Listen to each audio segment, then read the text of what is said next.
এই যেন রোমান সম্রাট জুলিয়াসের মতো এলেন, দেখলেন নিজ ক্লাব সমর্থকদের হৃদয় জিতলেন Argentine footballer mister future Nico পাজ।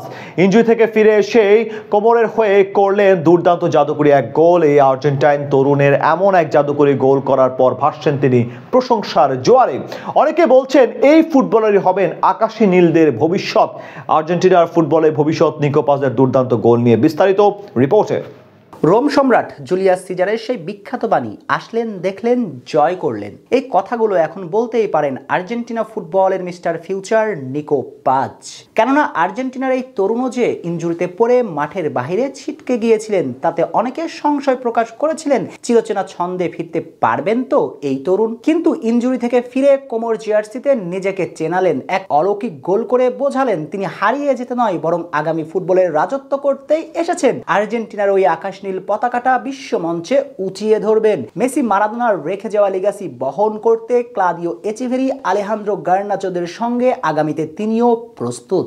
নিকো পাজ যেন ফুটবলের এক বিস্ময়কর প্রতিভা। এই মুহূর্তে পৃথিবীর যত তরুণ মিডফিল্ডার আছেন তাদের সবার সেরা নিকো। সর্বশেষ মৌসুমে ছিলেন রিয়াল মাদ্রিদের রাডারে, যদিও লস ব্লাঙ্কোসদের আরো একটা গ্লাটিকো যুগে নিজেকে মেলে ধরার সুযোগ পাচ্ছিলেন না সেভাবে। এক প্রকার অবহেলা করেছেন এই আর্জেন্টাইন রত্নকে। তবে যাকে অবহেলা করেছিলেন মাদ্রিদের দুর্দিনে, এখন তাকেই খুঁজছেন। আগামী মৌসুমে এই আর্জেন্টাইন তরুণকে পেতে আবারও উঠে পড়ে লেগেছে ফ্লোরেন্টিনা পেরেজ। আর কেন তাকে দলে পেতে আগ্রহ দেখাচ্ছে রাজকীয় মাদ্রিদ, সেটার প্রমাণ দিলেন শেষ ইতালিয়ান সিরি আতে আটলান্টার বিপক্ষে এই মিডফিল্ডার করলেন এক জাদুকরী গোল। ইনজুরিতে পড়ে মাঠের বাইরে ছিলেন 20 বছর বয়সী এই ফুটবলার, তাই আটলান্টার বিপক্ষে ম্যাচটা তার জন্য ছিল প্রত্যাবর্তনের ম্যাচ। আর এমন ম্যাচে দেখালেন জাদু। ম্যাচের 30তম মিনিটে ফাদেরার বাড়ানো বল বক্সের মাঝ থেকে ইনসুইংয়ে বলটা ধরলেন একেবারে টপ কর্নারে, গোলকিপারের ধরা ছোঁয়ার বাইরে। এই গোলটাই যেন প্রমাণ করে তার সামর্থ্যর কথা। যদিও তার ওই গোলে জয় নিয়ে ফিরতে পারেনি তার দল, তবে ঠিকই নিজের জাত চিনিয়েছেন এই মিডফিল্ডার।